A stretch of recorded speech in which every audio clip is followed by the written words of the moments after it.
नमस्कार दोस्तों, आज हमारे साथ एक्स-रो ऑफिसर सूद सर है। सूद सर नमस्कार, आपका बहुत-बहुत स्वागत है। नमस्कार, बहुत-बहुत शुक्रिया आपका।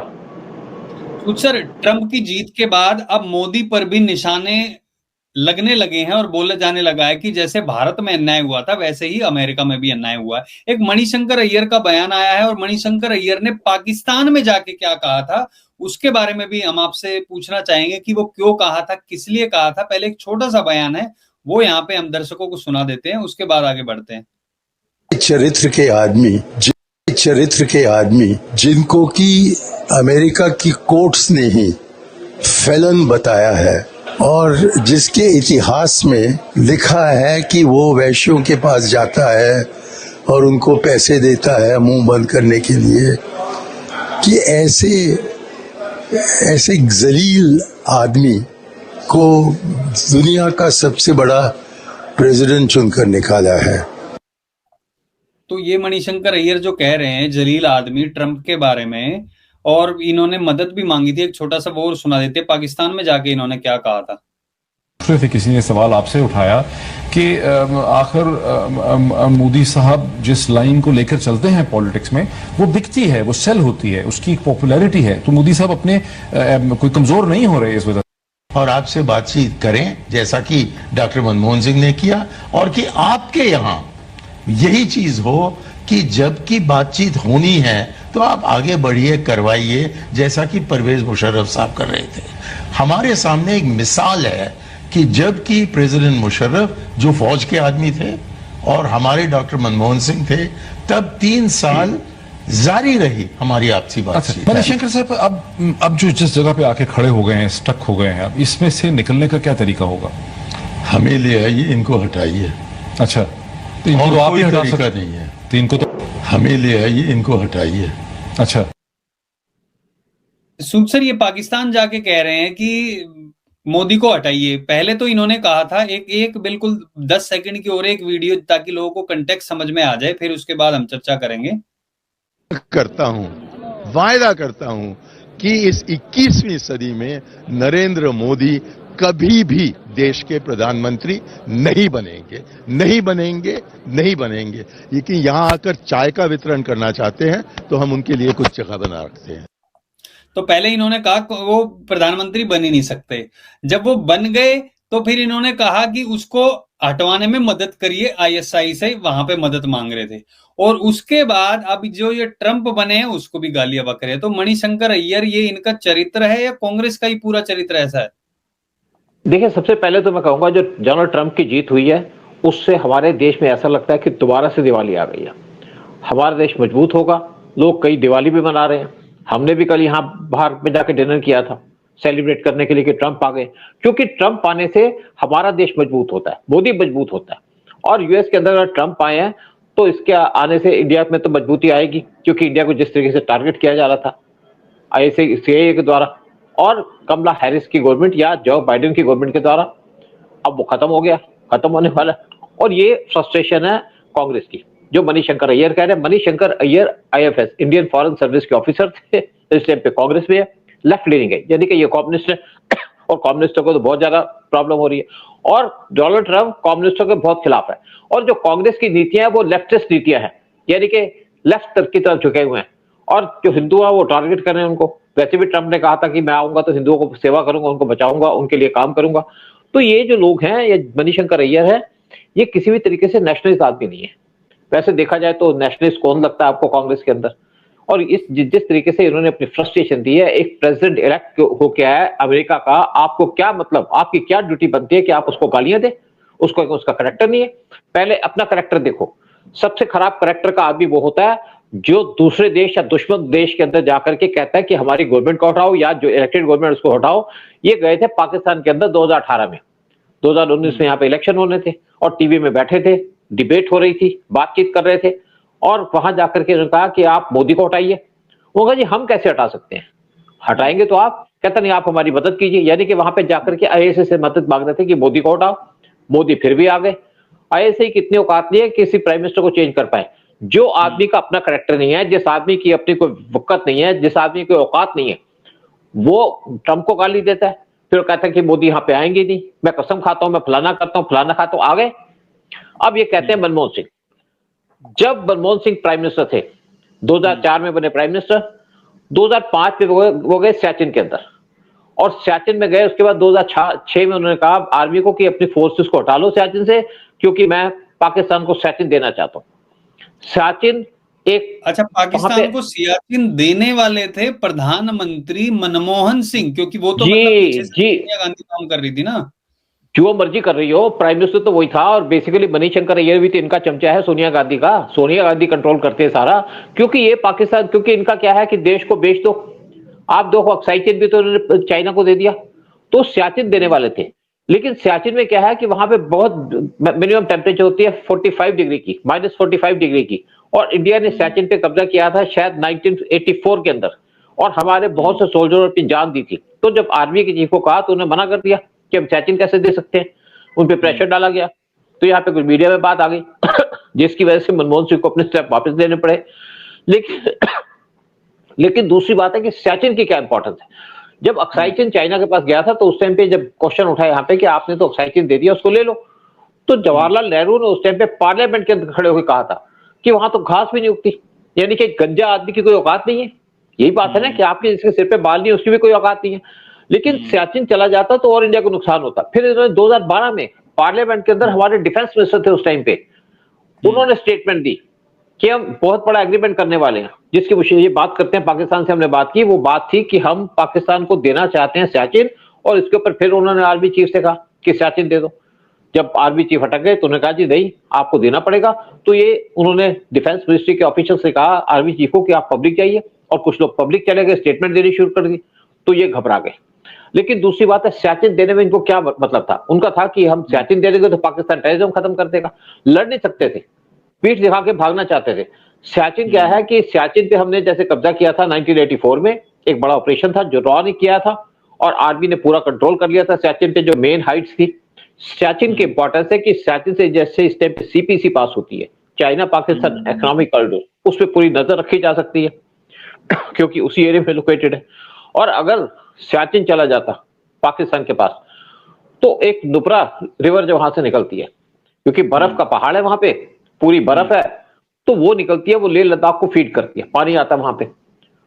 तो वहां का पानी बंद हो जाता, पाकिस्तान जब चाहता पानी बंद करते, तो लेह लद्दाख हमारे हाथ से निकल जाता, लेह लद्दाख चला जाता चाइना के पास। पाकिस्तान तो देने को तैयार ही था उनको, तो वो नुकसान हो जाता। तीसरी बात है, आपने देखा होगा कि यहाँ पे कारगिल हुआ। कारगिल क्यों किया पाकिस्तान ने? क्योंकि वहां पे पूरी हाइट्स पे कंट्रोल कर लिया, और वहां से जो सप्लाई जाती थी सियाचिन को उसने रोक दिया। रोकने का काम था उसको, क्या सप्लाई दी जाएगी तो इंडिया सियाचिन को खाली कर देगा। और इंडिया ने लड़ लड़ा के तो किस तरीके से कारगिल को बचा लिया, और कारगिल बचने से सियाचिन बच गया, और सियाचिन बचने के साथ हमारा लेह लद्दाख बच गया। तो ये तो इनका करैक्टर है, देश को बेचने वाले लोग हैं। और फिर कहते हैं कि ट्रंप को गालियां देते हैं, पीएम मोदी को गालियां देते हैं। राहुल गांधी वो आदमी है, जब आपका डोकलाम हुआ था 2017 में, तो चाइनीज एम्बेसी में चुपचाप घुस के चला गया, और किसी को नहीं बताया क्या बात हुई है।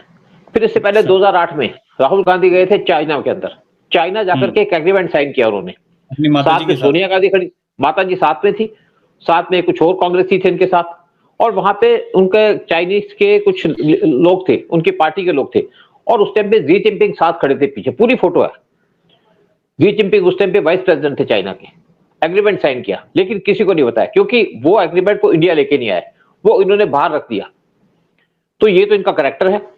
तो आप देखिए पीछे जो राहुल गांधी है वो गए थे सीआईए के अंदर, सीआईए के हेडक्वार्टर में, और सीआईए के वहां कुछ जगह एसएफएस वहां पे गए थे, और वहां जाके पूरी प्लान बनाई गई थी कि यहाँ पे मोदी को कैसे हटाया जाए, कैसे इंडिया को डिस्टर्ब किया जाए।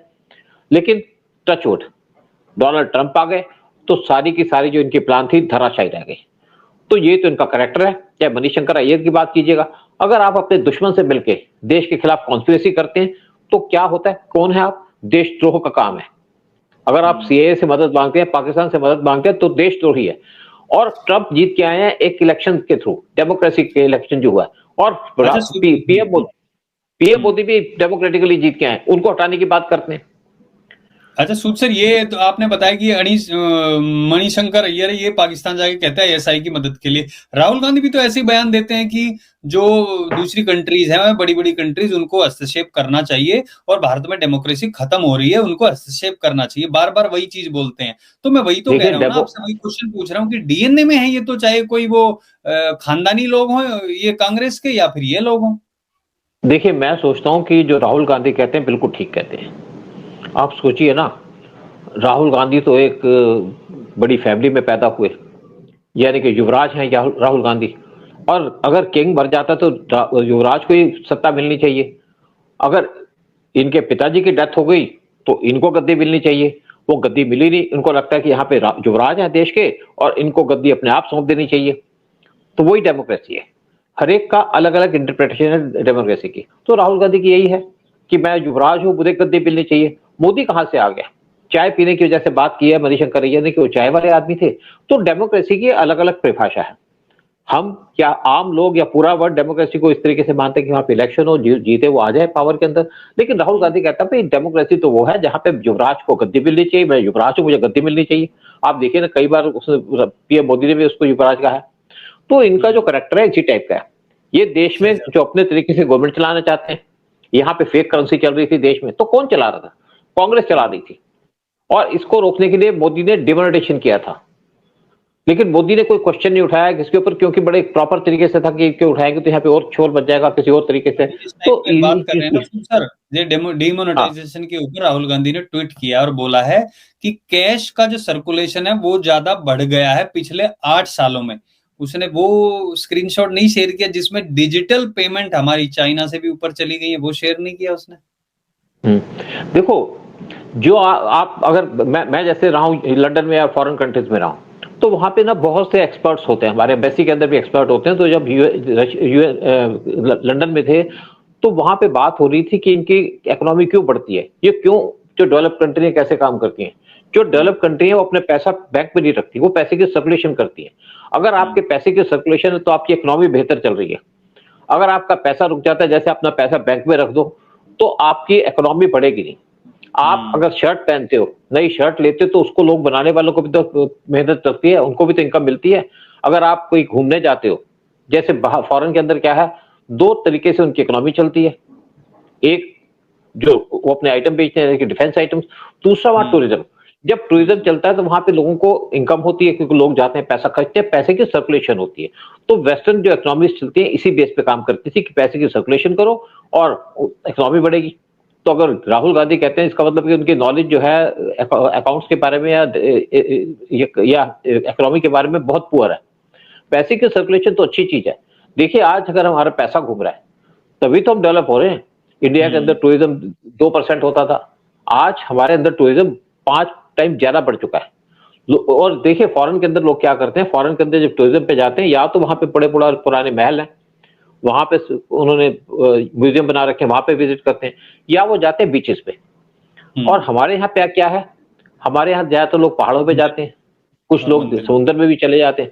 लेकिन ज्यादातर जो टूरिस्ट जाते हैं, इंडियन घूमते हैं, वो जाते हैं हमारे आप जो मंदिर है, टेम्पल्स है, जिस तरीके से उनको बनाया गया। जिस तरीके से जब राम मंदिर बना यूपी के अंदर, तो वहां पे जैसे लोग जा रहे हैं, यूपी की इकोनॉमी बाउंस कर रही है।